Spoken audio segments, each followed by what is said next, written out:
Okay. Good afternoon. Good evening. Good morning. At saan man sulok tayo ng daigdig. Ang pupuntuhan natin ngayon, si Attorney Claire Castro, yung PCO, yung tagapagsalita ng taong bayan o ng Malacanang. Hindi siya campaign manager na dapat niyang magsalita laban sa mga opposition. Dapat siya ay nagsasalita sa programa ng ating gobyerno. Mayroong mali, may palpak, mayroong kabutihan.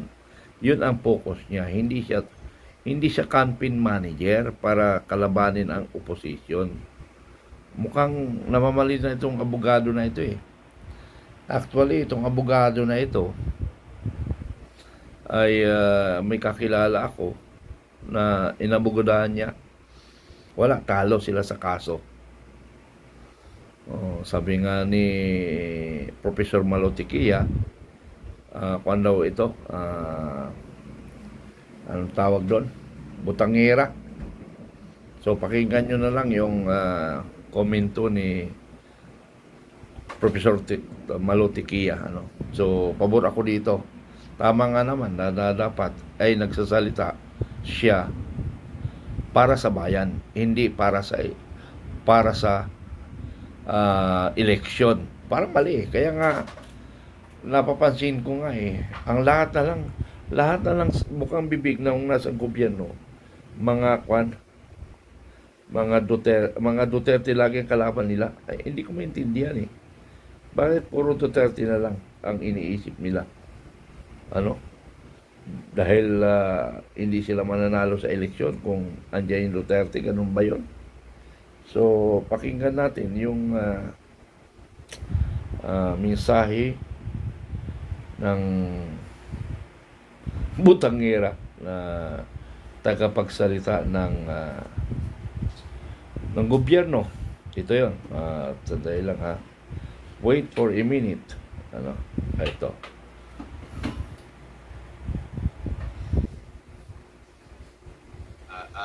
Claire, no? Nakikita mo ba na kabilang ito sa pamamaraan nila na ang tagapitik ay hindi direkta ang mismong Pangulo, parang shock absorber na mangyayari itong communications natin? Alam mo, Admar, hindi kasi naman talaga nakilala si Pangulong Marcos na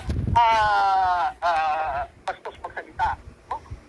Hindi siya nagmumura, ba?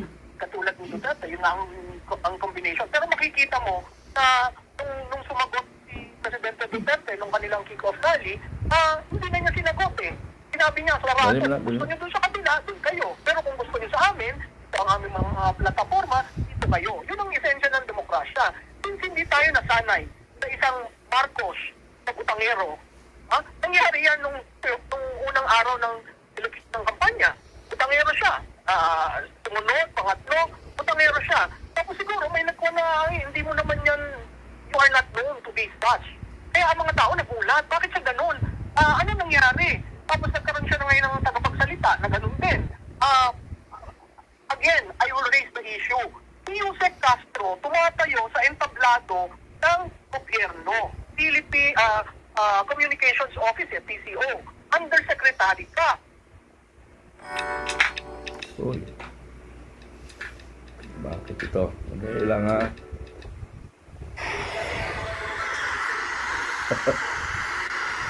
Pinasukan ng swerte.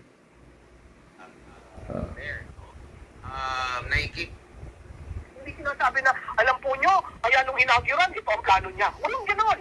It's all a contrasting message at tirahin ang mga Duterte. Tingin ko yun ang pinakamalakas na kampanya na gagawin para ang mga kandidato Presidente Duterte at Presidente Duterte ay mailagay sa posisyon. Prof, meron ding nakapansin, no?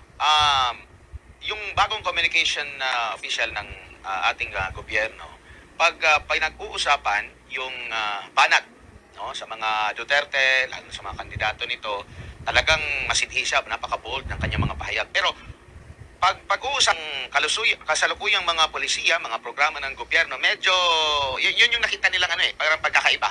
Hindi ganoon ka-bold. Kumbaga medyo nahihirapan. Yeah. Maraming mga hindi nga niya alam yung iba pang mga pinag-uusapan during sa press conference na iba yung kanyang ibig sabihin dun sa unang mga tanong sa kanya hindi nagkakatugma-tugma po. Ano pong masasabi niyo po ukol dyan, Prof? Alam mo, Adman, parang naghanap ang palasyo ng attack dog. Nakita nila kay Yusek Claire. No? Nakakalungkot dahil babae ang ginagamit para pumutak ng ganyan.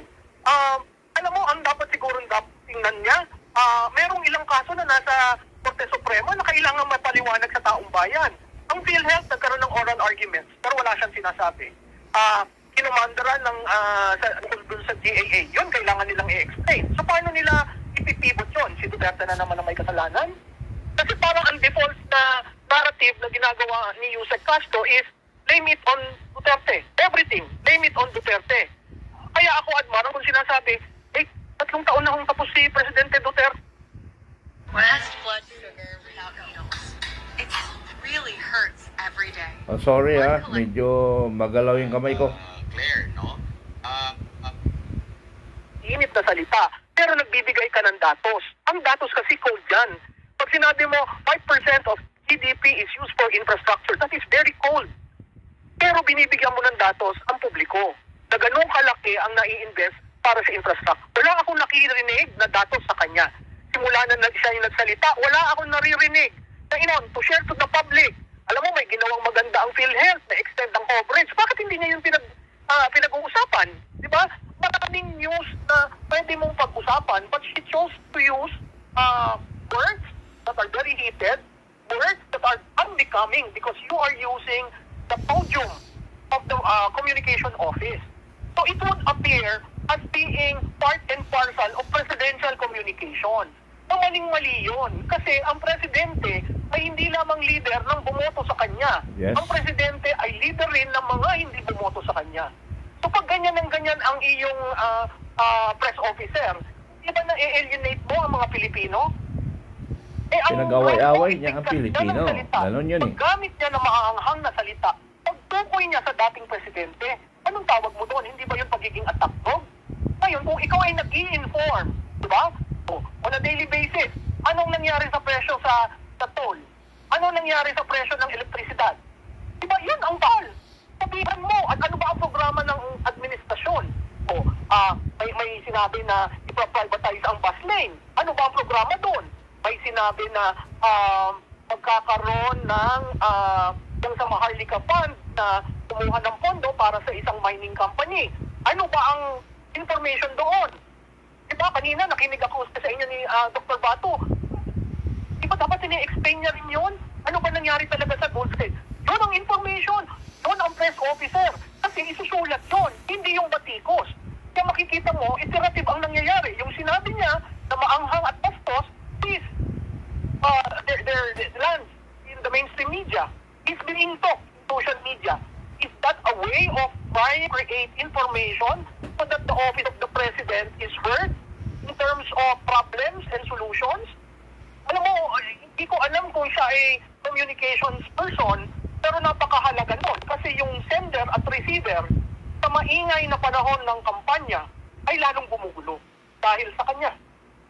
Opo, no, pati itong pagsagot niya ngayong araw lang din na ito, kaugnay doon sa tanong about sa K-12 program, yung medyo yung kanyang sagot din ay yun nga, hindi tumbok, hindi alam yung mismong laman, parang hindi naiintindihan ating mga kababayan, kaya nagiging viral ito ngayon na babagit natin na patungkol sa pag-atake dito sa mga Duterte. Medyo doon siya napaka-bold, pero pagdating sa pinag-uusapan na yung mga programa na dapat i-implement ng pamahalaan, medyo doon meron tayong mga nakikitang problema din, Prof, no? And isa pa dyan, meron din siyang panayam na nagkomento din siya kaugnay dito sa proseso ng impeachment na pinuna rin siya ni Senate President Escudero. Nabanggit niya kasi minsan na kung majority daw na gustong umpisahan yung impeachment trial, mas maigi daw na makipag-ugnayan na sa presidente na yung mga request. So meron na siyang kanya na mga pahayag na hindi naman yata niya kabilang sa kanyang mga trabaho kasi separate din naman po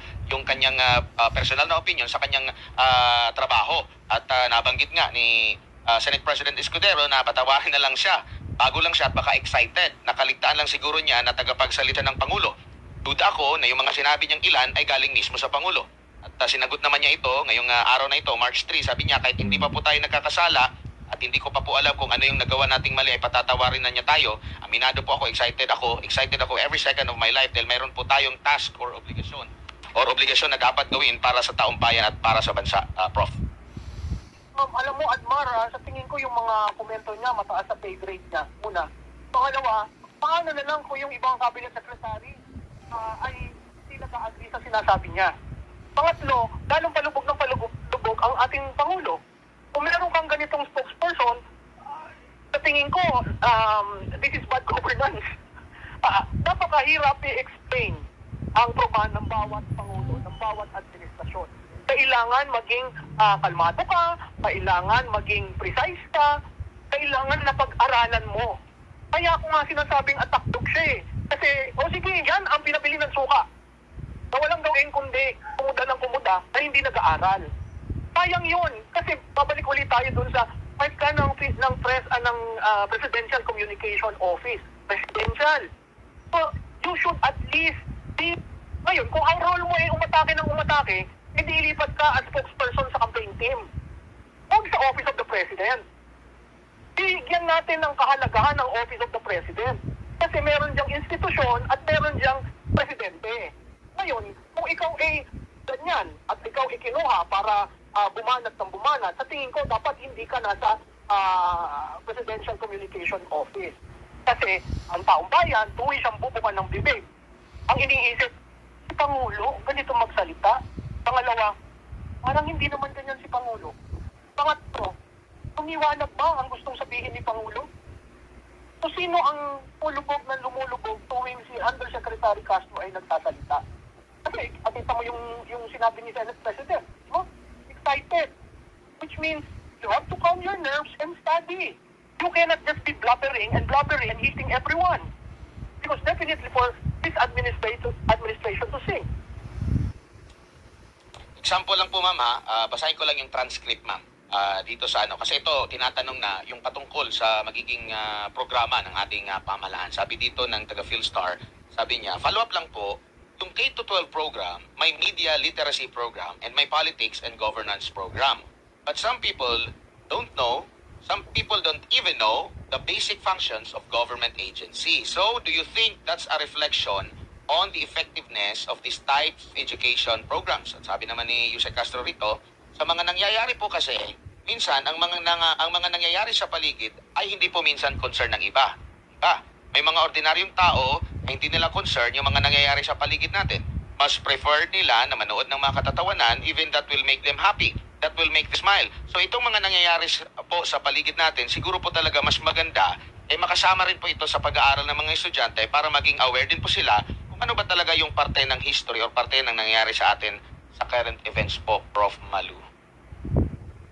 Parang hindi niya alam ang K-12. Diba? Simple, very basic. Second, parang minamaliit ang Pilipino.